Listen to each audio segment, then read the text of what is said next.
Hello everyone, welcome to my channel. Today in this video I am going to explain 10th class real numbers exercise 1.2.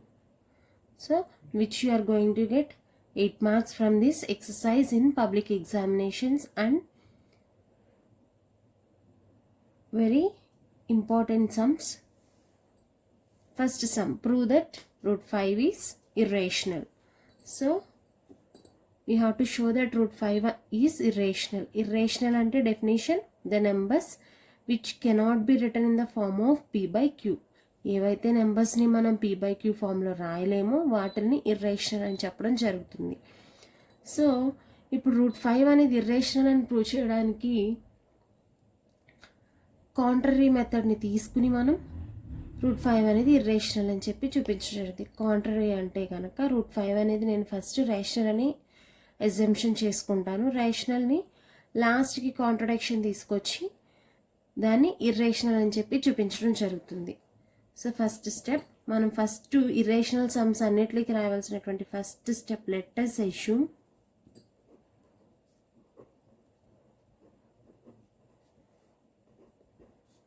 on contrary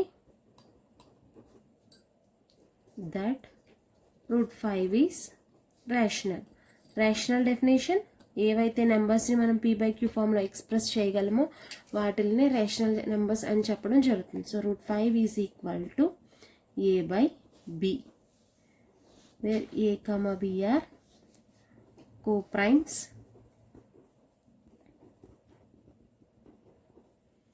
and b not equal to 0.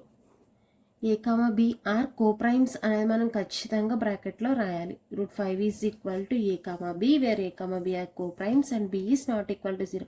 ఇక్కడ b అనేది 0 అయిపోయింది అనుకోండి, something by 0 it becomes infinity. So b is not equal to 0. So ఇప్పుడు cross multiplication చేద్దాం. Root 5b is equal to a. దీన్ని మనం కావాలంటే a is equal to root 5b అని రాసుకోవచ్చు.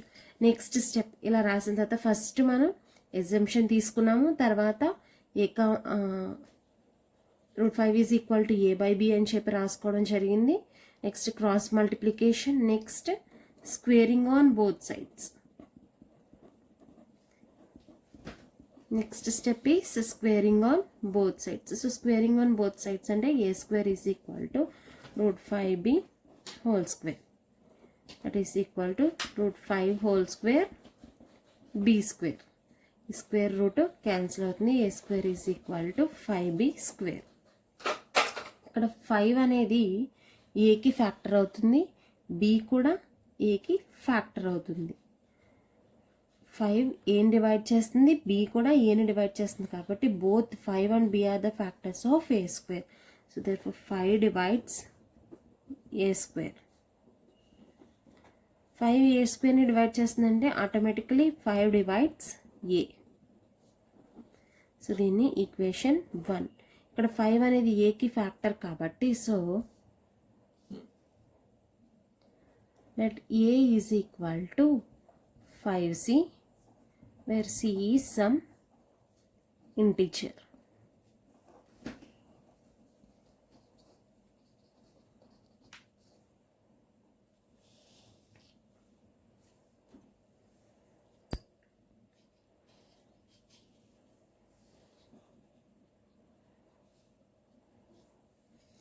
So let a is equal to 5c where c is some integer. Next దీన్ని కూడా మనం స్క్వేరింగ్ ఆన్ బోత్ సైడ్స్ చేస్తాం.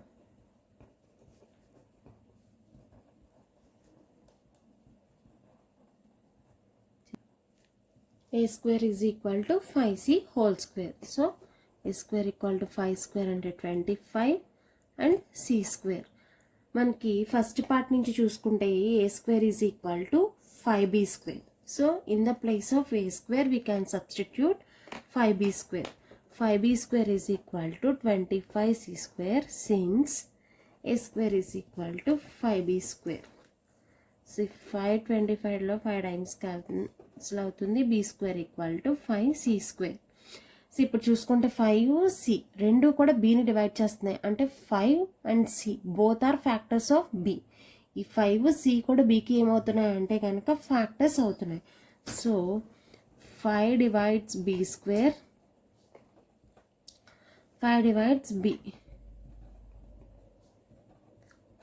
So equation 2.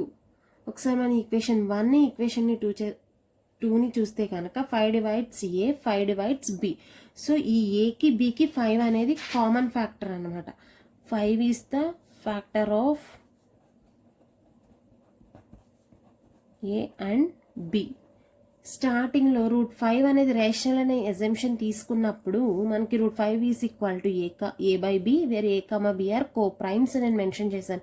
A comma b are coprimes అంటే దానికి 1 తప్ప common factor ఇంకొకటి ఉండకూడదు. బట్ మనకి ఇక్కడ 5 అనేది కామన్ ఫ్యాక్టర్ ఏ అండ్ బికి రావడం జరిగింది. సో ఈ 5 అనేది factor of A and B అని రావడానికి గల కారణం ఏంటి అంటే కనుక because of my assumption that √5 is rational. So ఇప్పుడు √5 అనేది రేషనల్ అనేది wrong. So therefore √5 is irrational. This contradicts the fact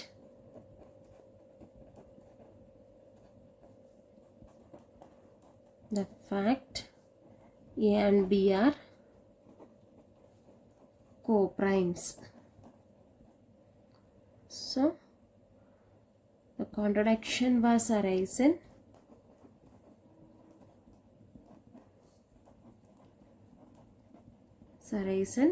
because of our wrong assumption. A wrong assumption ఏంటి అంటే √5 is rational.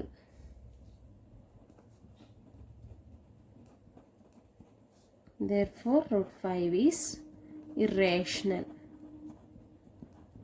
So once again I will explain you. First √5 is irrational అని చెప్పి మనకి prove చేయమని ఇచ్చాడు.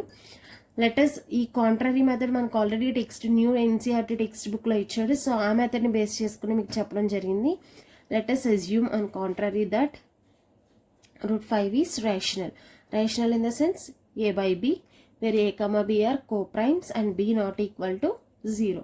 దీన్ని next step రాసుకున్న తర్వాత మనం నెక్స్ట్ స్టెప్ గుర్తుపెట్టుకోవాల్సింది ఏంటి అంటే కనుక క్రాస్ మల్టిప్లికేషన్ చేయాలి. √5b ఈజ్ ఈక్వల్ టు ఏ. దాన్ని రివర్స్లో ఏం రాసుకోవచ్చు అంటే ఏ ఈజ్ ఈక్వల్ టు √5b అని కూడా రాసుకోవచ్చు. Next step squaring on both sides. Squaring on both sides చేసినప్పుడు √5కి ఉండే స్క్వేర్ రూట్ క్యాన్సిల్ అయిపోయి మనకి a² is equal to 5b² అని రావడం జరుగుతుంది. ఇక్కడ 5b రెండు కూడా ఏని డివైడ్ చేస్తాయి. సో అప్పుడు ఏమవుతుంది, ఈ 5 అనేది ఏకి ఫ్యాక్టర్ అవుతుంది, బి అనేది కూడా ఏకి ఫ్యాక్టర్ అవుతుంది. So 5 divides a², automatically 5 divides a. దీన్ని ఈక్వేషన్ 1 అనుకుంటాం. ఇక్కడ 5 అనేది ఏకి ఫ్యాక్టర్ కాబట్టి so let A is equal to 5c, where c అనేది some integer. Next squaring on both sides చేస్తాం. a² is equal to 5c² 5² అంటే 25, c² అంటే c² అంటే c². Next a² is equal to 25c². మనకి part 1 నుంచి a² అంటే 5b² ఉంది. So in the place of a² మనం 5b²ని సబ్స్టిట్యూట్ చేస్తాం. 5b² equal to 25c². So ఇక్కడ 5 25లో 5 టైమ్స్ క్యాన్సిల్ అవుతుంది. b² equal to 5c². The same way మనకి first పార్ట్లో 5b² a²ని ఎలా డివైడ్ చేస్తుందో 5c² b²ని కూడా అట్లానే డివైడ్ చేస్తుంది. సో ఇక్కడ 5b² డివైడ్ చేస్తుంది, c² కూడా b²ని డివైడ్ చేస్తుంది. ఇవి రెండు బీకి ఏమవుతున్నాయి అంటే కనుక ఫ్యాక్టర్స్ అవుతున్నాయి. So 5 divides b², 5 divides b. So ఇక్కడ ఈక్వేషన్ 1 మనం చూసుకుంటే ఇక్కడ కావాలంటే ఫ్రమ్ ఈక్వేషన్ 1 and 2 అని చెప్పి రాసుకోవచ్చు మనం. ఫ్రమ్ ఈక్వేషన్ 1 and 2 ఇక్కడ 5 divides a, 5 divides b అంటే 5 ఏని బీని రెండిట్లని డివైడ్ చేస్తుంది. సో 5 అనేది ఈ రెండిట్లకి కామన్గా ఉన్నటువంటి factor of 5 is the factor of A and B. కానీ మన ఏ కామా బి అనేవి co-primes అని చెప్పి స్టార్టింగ్లోనే తీసుకోవడం జరిగింది. So this contradicts the fact that A and B are co-primes. This contradiction was arisen because of our wrong assumption that is √5 is rational. So ఇక్కడ రెండిట్లకి కామన్ ఫ్యాక్టర్ 5 వచ్చేసింది కాబట్టి నేను తీసుకున్న అసంప్షన్ ఏమైంది, రాంగ్ అయింది. So therefore √5 is irrational, hence proved.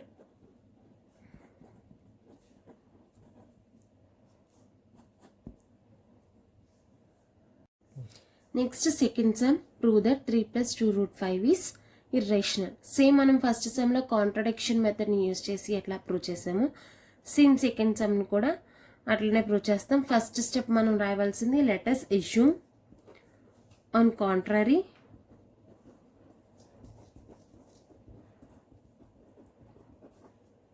contrary that 3 + 2 root 5 is rational.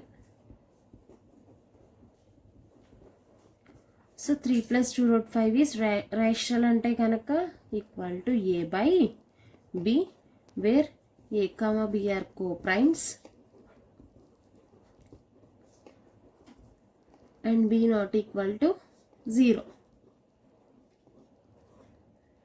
So ఈ 2 root 5ని ఉంచేసి మనం a by b ప్లస్ 3ని తీసుకొస్తే కనుక ఏమవుతుంది అంటే -3 అవుతుంది. So 2 root 5 is equal to mean cross multiply చేస్తే a - 3b by b.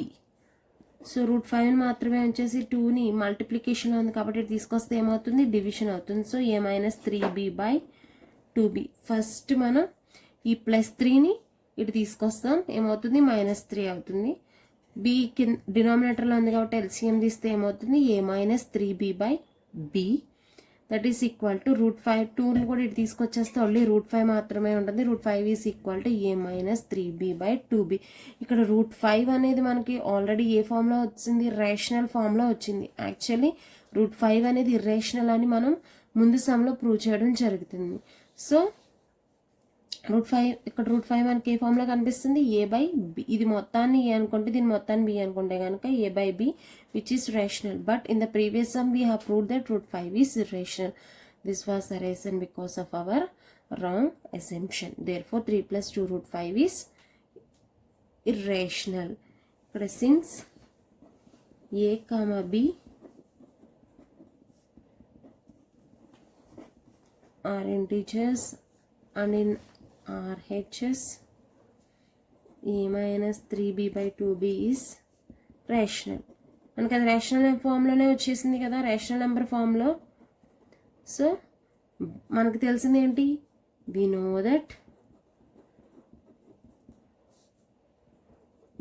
know that root 5 is an irrational number.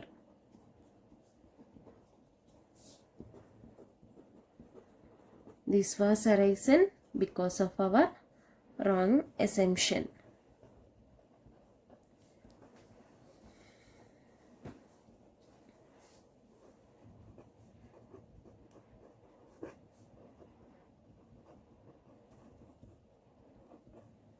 Therefore 3 + 2 root 5 is irrational.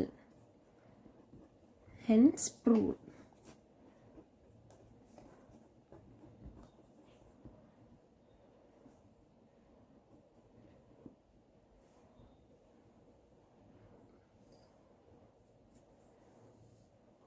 Please